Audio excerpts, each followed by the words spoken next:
Hello दोस्तों, कैसे हो आप सभी।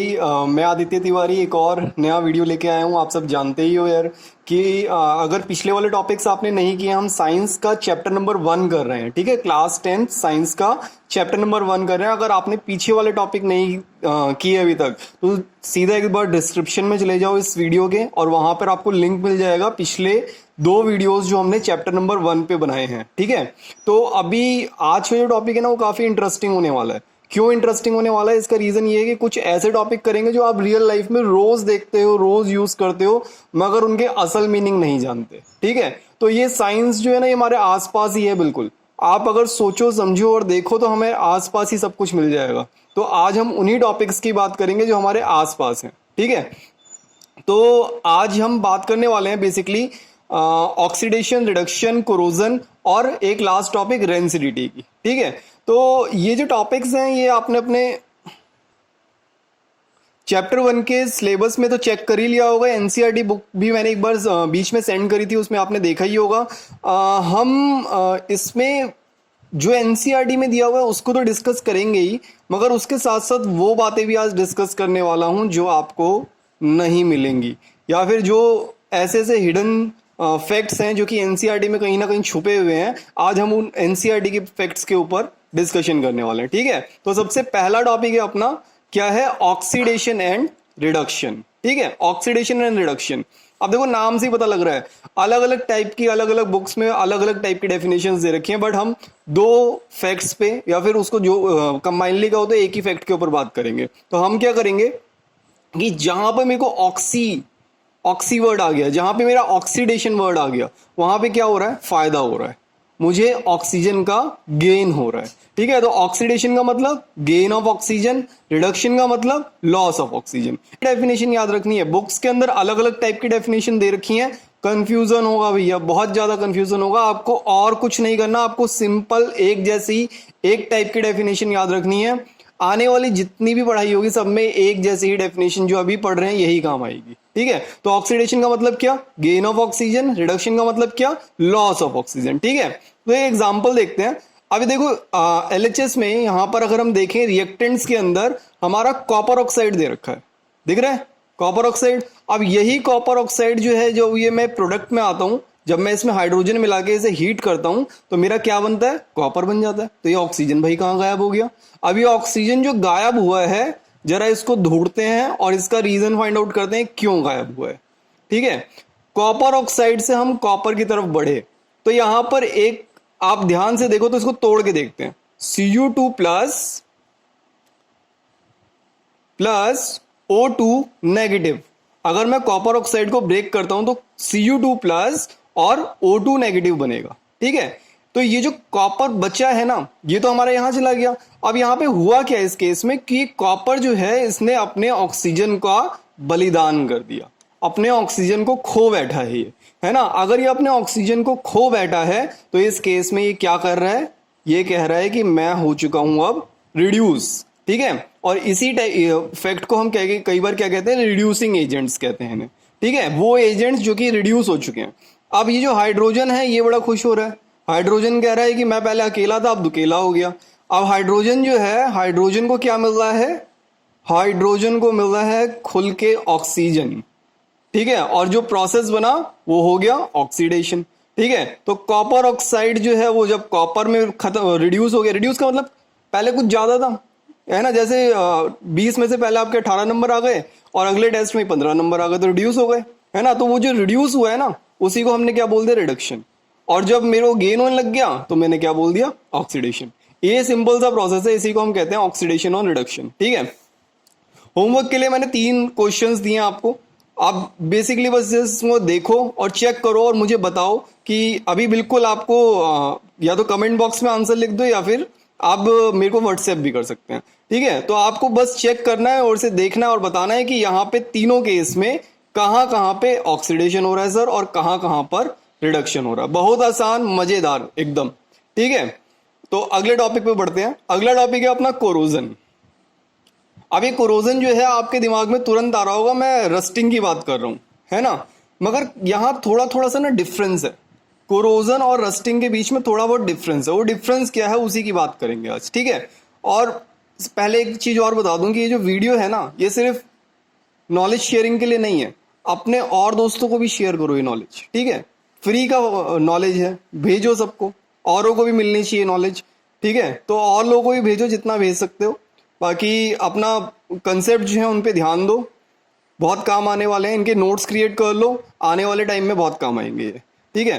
तो कोरोजन जो है, कोरोजन है क्या? कोरोजन जानने से पहले ये समझ लेते हैं रस्टिंग ऑफ आयरन क्या होता है। रस्टिंग ऑफ आयरन का मतलब क्या है? जब आप एक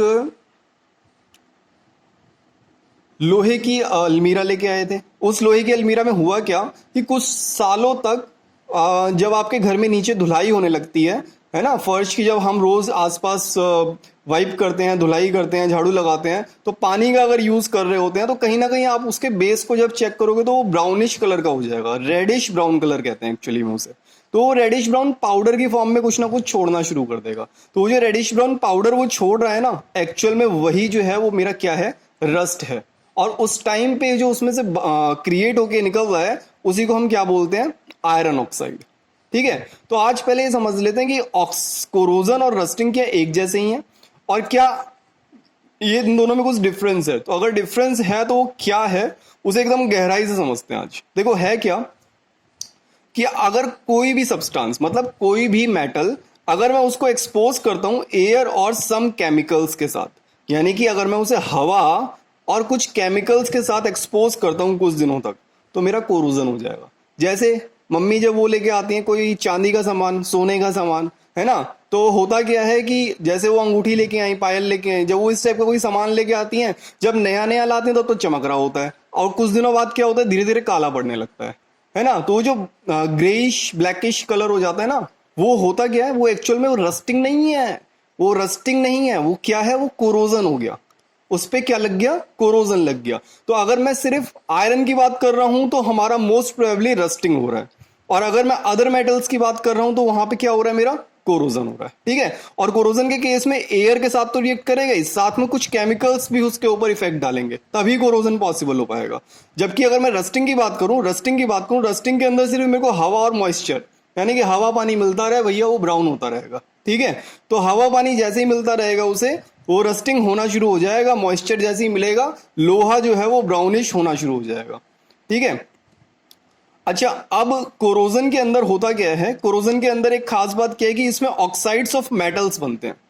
हालांकि रस्टिंग के अंदर भी आयरन ऑक्साइड ही बन रहा है, तो दोनों के अंदर एक जैसी ही चीजें बनती हैं, बट यहां पर कुछ केमिकल का, अदर केमिकल इफेक्ट्स होते हैं जिसकी वजह से कोरोजन पॉसिबल हो पाता है। कोरोजन जो है वो ऑलमोस्ट सभी मेटल्स पे एप्लीकेबल है, रस्टिंग जो है वो आयरन पे अप्लाई होता है सिर्फ, ठीक है। रस्टिंग टर्म्स जो है वो हम most probably maximum almost cases में आयरन के लिए ही यूज करेंगे। आसान एकदम हो जाएगा, है ना। तो अब चेक करना है आपको, होमवर्क में एक कंसेप्ट चेक करना है, अपने घर में चीजों को देखो और आइडेंटिफाई करो कि कौन कौन से जो मेटल्स हैं उनका किस किस टाइप का कलर कन्वर्जन हो चुका है।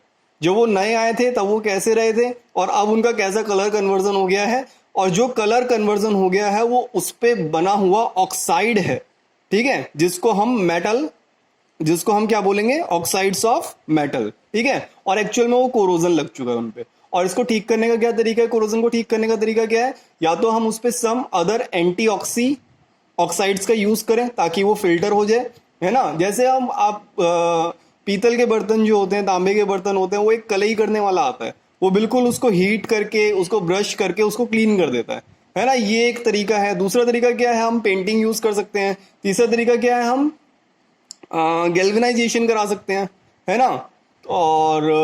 और भी दो चार तरीके और भी हैं, ऑयलिंग कर सकते हैं हम, है ना। इस तरीके से हम कोरोजन को कुछ हद तक रिड्यूस कर सकते हैं, ठीक है। आगे बढ़ा जाए, फिर अगले टॉपिक पे आते हैं। अगला टॉपिक है हमारा रेंसिडिटी। नजर आ रहा है सभी को, दिख रहा है। तो रेंसिडिटी क्या है, the unpleasant smell and taste due to the aerial oxidation of fat and oil is called rancidity. Unpleasant smell, कैसी स्मेल, गंदी सी स्मेल।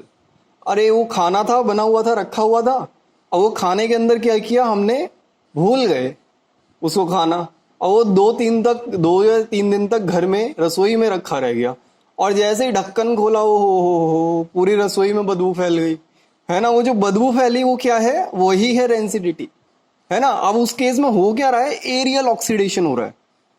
ऑक्सीडेशन का मतलब अभी थोड़ी देर पहले पढ़ा कि गेन ऑफ ऑक्सीजन, तो यहाँ पे एरियल ऑक्सीडेशन हो गया। किसी ने कुछ छेड़ा नहीं उसमें, हवा में जो ऑक्सीजन थे वो उस फैट और ऑयल के साथ जाके मिक्स हो गए जो आपने खाना बनाते हुए यूज किया था, और धीरे धीरे उस खाने को उन्होंने क्या किया, सड़ा दिया। ठीक है। कभी कभी आप जब चिप्स खरीद के लाते हैं, है ना, एग्जाम्पल में मैंने लिखा चिप्स जब हम लेके आते हैं, अब इस चिप्स के साथ होता क्या है, ध्यान देना अब की बार, अभी कभी चिप्स खरीदना तो ध्यान देना। अभी चिप्स जब हम खरीद के लाए तो हुआ क्या, अंकल चिप्स का पैकेट था, उस पर डेट लगी हुई थी, इस दिन बना है और इस दिन तक ये ठीक रहेगा खाने के लिए। और आप उसके भी 10-15-20 दिन के बाद अगर खाओगे तो उसमें हल्का हल्का टेस्ट में चेंज होने लगेगा, है ना। अब की बार चेक करना लाना। तो अभी क्या किया, मैं अंकल चिप्स लेके आया जिसकी एक्सपायरी अभी कंप्लीट नहीं हुई थी, अभी ये एक्सपायरी डेट से पहले पहले गई है। मैंने अंकल चिप्स का पैकेट खोला, यानी कोई भी चिप्स ले आओ, मैं किसी पर्टिकुलर नाम नहीं ले रहा, कोई भी चिप्स ले आओ और उस चिप्स को खोलो, 2-4 चिप्स खाए और बाकी के ऐसी लपेट के गोल करके रख दिए। अब जब मैं उसे 2 दिन बाद भी अगर खोल के खाऊंगा ना तो मेरे को टेस्ट खराब लगेगा। अब हुआ क्यों ऐसा, क्योंकि मेरे सराउंडिंग में एयर है, एयर में ऑक्सीजन है, ऑक्सीजन जो है वो आपके फूड कंटेंट के साथ जाके मिल गई है, क्योंकि आपके चिप्स जो है उसमें फैट और ऑयल दोनों ही है, तो वो उसके साथ जाके ऑक्सीडाइज हो गया। यानी कि आपके फैट के अंदर यानी कि जो उसमें ऑयल वगैरह जो मिक्स हो रखा है उस ऑयल के अंदर एयर से ऑक्सीडेशन हो गया, एरियल ऑक्सीडेशन हो गया। यानी कि अगर मैं कुछ मान लूं, एक आपका फैट एक्स था, उसके अंदर ऑक्सीजन मिल गया तो वो X2O बन गया, ऑक्साइड बन गया। ठीक है। तो ये जो ऑक्साइड क्रिएट हुआ है ना, यही बहुत गंदी स्मेल देता है। इसी को हम क्या कहते हैं, रेंसिडिटी कहते हैं। और रेंसिडिटी जो है वो तभी हट सकती है अगर हम टाइटली पैक्ड सामान को रखें। यानी कि जब वो अचार बनता है ना घर में, आम का अचार मम्मी बनाती हैं, तो जब वो आम के अचार का डब्बा ढीला रह जाता है तो ऊपर एक वाइट कलर की फफूंदी सी जम जाती है ना। और फिर उसको बचाने के लिए क्या करते हैं, हम उसको टाइटली पैक्ड कर देते हैं ताकि एयर की एंट्री ना हो अंदर, और जैसी एंट्री नहीं होगी तो रेंसिडिटी से बच जाएगा। तो यही एक तरीका है जिसको हम रेंसिडिटी से बचा सकते हैं। इसके बाद बेटा हमारे एक लास्ट टॉपिक रह गया, इलेक्ट्रोलिसिस। इलेक्ट्रोलिसिस जो है उसमें मैं चाहता हूं कि हम एक प्रैक्टिकल एक्टिविटी करें। तो ये टॉपिक हम तब करेंगे जब हम रूबरू होंगे, यानी कि जब हम कोचिंग क्लास में हम मिलेंगे एक दूसरे से, तब हम आमने सामने बैठ के टॉपिक करेंगे। तो तब तक के लिए आप इन टॉपिक्स को समझो, इस चैप्टर के एक्सरसाइज के क्वेश्चंस करो, बाकी ध्यान रखो अपना। Okay, bye bye, take care, bye.